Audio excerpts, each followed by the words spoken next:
I solemnly swear to tell the truth, the whole truth, and nothing but the truth. And if I am found to be lying, I accept prosecution under the full extent of the sports law. I am the attorney at sports. This is Sports in Order, and this is my courtroom. What's up, guys? Again, thanks for tuning in to Sports in Order.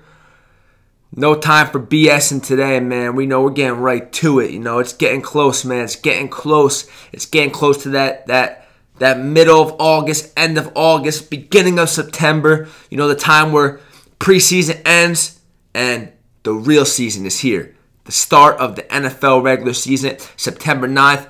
My New York Giants open up, you know, with Jacksonville Jaguars, week 1 at MetLife Stadium. I will be there. But, you know, that's like from like the first week of September up until opening weekend.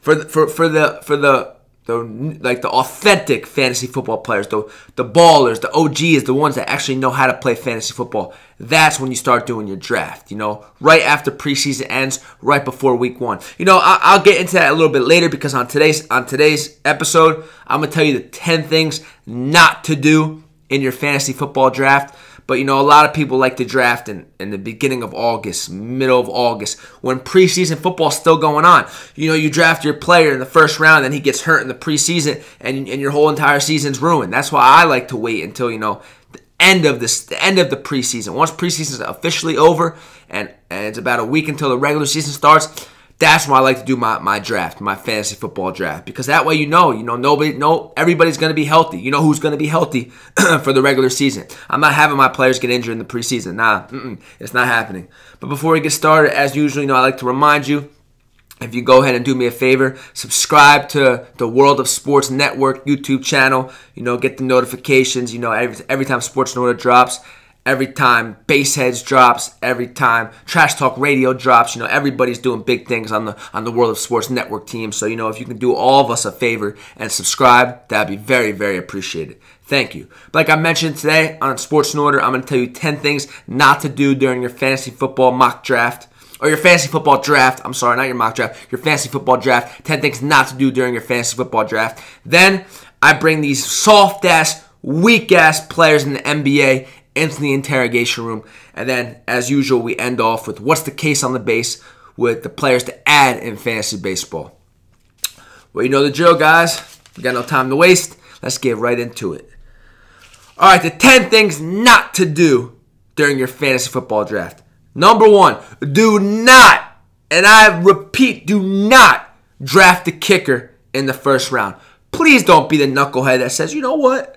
I never played fantasy football before. I'm going to draft, he's the best kicker in the game. I'm going to pick him first. Okay, I get it. You might have never played fantasy football before. But you're watching this show for a reason. You're watching Sports in Order to become familiar with fantasy football. So I'm sitting here telling you, you newbie, you amateur, do not draft the kicker in the first round. Yo, last year, man, before I even had Sports in Order, before I even had my Instagram page, I was in my barbershop fantasy. Well, I wasn't in it, but my barbershop I went to. This is why I wasn't in it. I'll tell you the story. The barbershop I go to, they were doing their whole fantasy league, you know, and I knew it was a bunch of, you know, amateurs and players and people that have never done fantasy football before. So I said, I'll chill out, you know. I'll watch you guys do it. I'm not going to do it. I'm in a couple other leagues, but good luck, you know. I come in the next day, you know, the commissioner tells me, yo, can you believe that so-and-so picked a kicker with his first pick in the first round? I'm like, oh, thank God. That's why I'm not in that league. So, you know, don't pick a kicker in the first round. You don't need to pick a kicker in the first round. Just please don't be that knucklehead that picks a kicker in the first round. Number 2, do not drink and draft. Do not.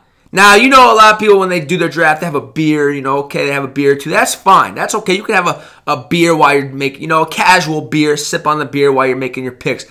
But by no means do not get blasted. Do not get drunk. Do not get wasted. You know, you have to be 100% alert and focused. When you're doing this draft, it's like you're driving. It's like you're behind the wheel. And you wouldn't drink and drive, would you? Well, I don't know. Hopefully you knuckleheads aren't that stupid. Hopefully. But for the most part, you wouldn't drink and drive, correct? Exactly. So if you wouldn't drink and drive because you got to be 100% alert and focused behind the wheel, don't drink and draft. Because you need to be 100% alert and focused while doing your draft. This should be your life, man. Your fantasy football draft should be your life. Like it is my life, so I'm not drinking. Nah, I'm going to be focused. God forbid you're drinking. You've had a long day of drinking and you're doing your draft and your pick comes up. You're asleep. You can't make your pick because you're asleep. Huh? Nah, I'm good. Or you're so messed up and you're so uncoordinated because you're drinking and you're not focused. And you're uncoordinated and whatnot, and your pick, it's your turn for your pick, and you drop your phone and you miss your pick. Nah, I'm good. I'm not gonna drink at all. Matter of fact, and I like to drink. I'm a drinker. I like to have a couple beers, a couple cranberry and vodkas. But when I'm doing my draft, nah, the attorney's gonna be sober and focused. Let's go. Number 3, do not tell anybody, and I don't mean anybody. I mean your dog. Don't even tell your dog your draft plans. Don't even tell your dog who you plan on picking. Because, listen, end of the day, yeah, you're drafting with, you're drafting with your family. You're drafting with your friends. You're drafting with your girlfriend, maybe, your wife. That's cool. But at the end of the day, in this league you're in, those people are your competition. They're your competition. You don't want them to know what you plan on doing because they're for example, okay, we're going, it's the first round. We'll say it's the first round. You have the 5th pick. Your girlfriend has the 4th pick. Your girlfriend don't know shit about fantasy football. Let's just say that. No disrespect to the women, but let's just say your wife is you're the superior to your wife when it comes to fantasy football. Let's just say that. So your wife, she's struggling. She don't know who to pick, but she remembers you the other day telling her that you love Ezekiel Elliott, Zeke, and her pick comes up. Zeke. Oh, my husband loves Zeke. He must be a good pick. Boom, she picks Zeke. There goes your pick that you wanted because you couldn't keep your damn mouth shut to your wife. Don't tell anybody your draft plans. A lot of people will pick the player you want out of spite, just so you don't get that player. You gotta play. You gotta draft like you're playing poker. Keep that poker face on, man. Just whatever happens. Just chill out. And also when I draft, I like to use a reverse psychology. For example, I hate Zeke. But Zeke's not. I'm not going to use Zeke as an example. We'll go into the later rounds. We'll talk about. I love Golden Tate in PPR. I've mentioned this a few times. I love Golden Tate in a PPR league because he's going to get tremendous amount of catches and receptions. But in order for me to be able to have a chance at Golden Tate, I like to use reverse psychology. For example, if we're getting to the 4th or 5th round, I'll talk about how much I hate Golden Tate. I hate that Golden Tate player, man. He's not going to have a good year. He's going to regress. He's not going to get as many catches as he has in the past. To get my competition thinking, okay, the attorney knows his shit. If he doesn't like Golden Tate must not be a good player. Then they bypass on Golden Tate, and I get my man. Reverse psychology goes a long way. But just remember, just keep your mouth shut at the end of the day. If you don't want to do reverse psychology, that's fine. Just keep your mouth shut. Don't tell your friends, your competition, your family, whoever's in your drafting with you, don't tell them anything about what you plan to do during your draft.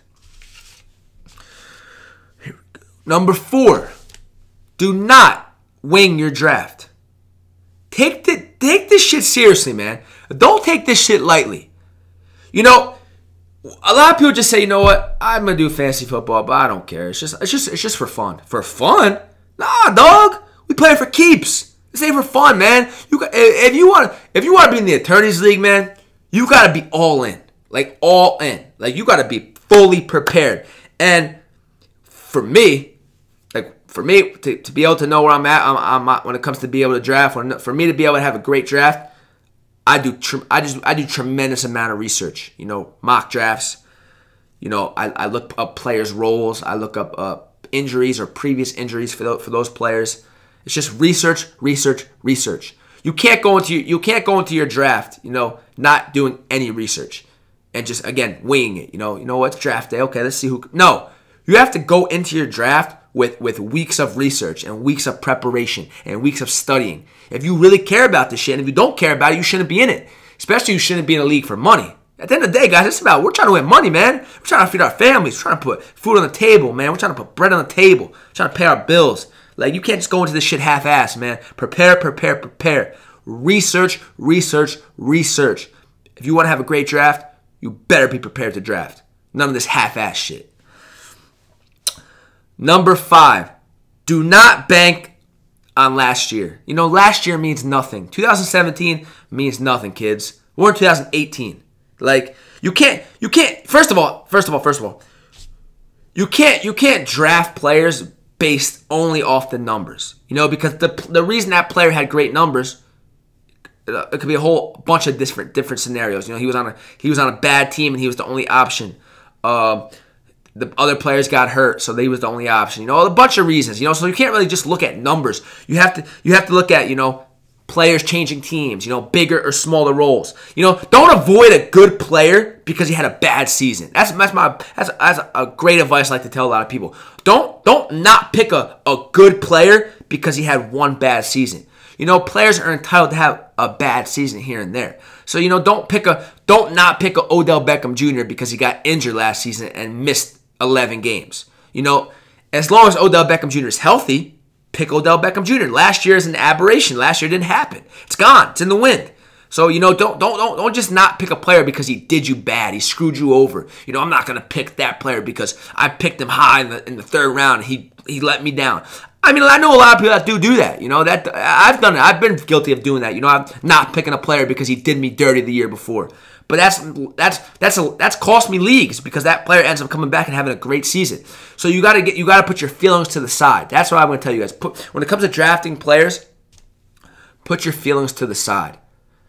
Draft good players. It's simple. Doing a fantasy football draft is simple. Draft talent. Draft good players. If he had a bad season the year before, that's fine. Chances are he's not gonna have 2 bad seasons in a row. Don't let last year bother you. Don't let last year affect you. Pick who you want to pick. Pick good players. Pick talent. Number 6, stay away from making so many homer picks. What a homer pick is, I'm a Giants fan, so I'm going to pick 6 players from the Giants. Don't do that because a lot of times, players on the same team cancel each other out. You pick Odell Beckham Jr. and Sterling Shepard. Sterling Shepard's a great receiver, but Sterling Shepard's not going to get all, as many catches or targets as Odell Beckham Jr.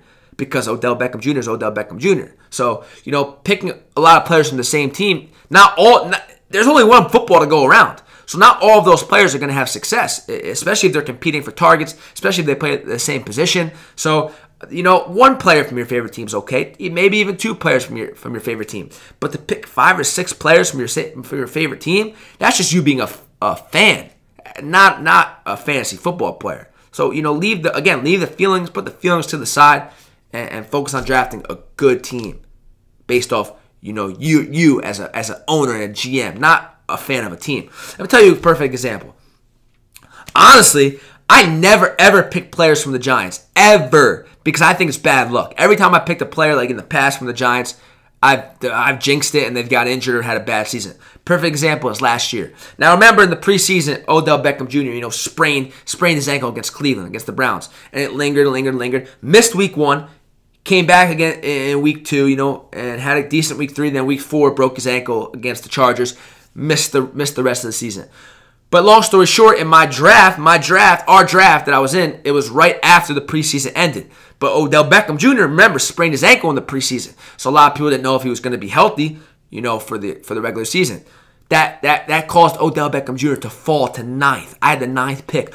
OBJ fell to 9th. I said, you kidding me? Injured or not, I'm picking OBJ 9th overall. A Giants fan or not, I'm picking OBJ 9th overall. That's too high of a value to not pick. That's too good of a value to not pick. So I picked him. Look what happens. Odell Beckham Jr. breaks his ankle and misses 11 games. That's why I don't pick players from my team. Because personally, I feel like it's bad luck. I don't pick players from my favorite team, the Giants, because I think, from experience, it's bad luck. And those players never play good on my fantasy team. So I stay away from the homer picks. If you want to make the homer picks, fine, but 1 or 2 at most. 7, don't reach. Don't reach. This is where the research comes hand in hand. This is where the ADP, average draft position, comes into hand. Taking a chance on a player and reaching on a player, 2 different things. For example, reaching on a player is, someone comes up, this player that you have on your board, he's an 8th round player. He's an 8th round player. But you really love this player. Like, you love him. 7th round comes around, we'll say end of the 6th round, beginning of the 7th round comes. And you're like, yo, That player I want in the 8th round, I love him so much. I love him so much. I don't know if I'm going to be able to get him in the 8th round. Listen, chances are, if he has an 8th round ADP, average draft position, chances are you'll be able to get him in the 8th round. You don't have to reach. But then you feel like you have to reach, and you pick this player you could have gotten in the 8th round, or maybe even later, and you pick him in the 7th round. And by doing that, you miss on another valuable player you could have gotten in that 7th round. So by reaching, all you do is screw yourself.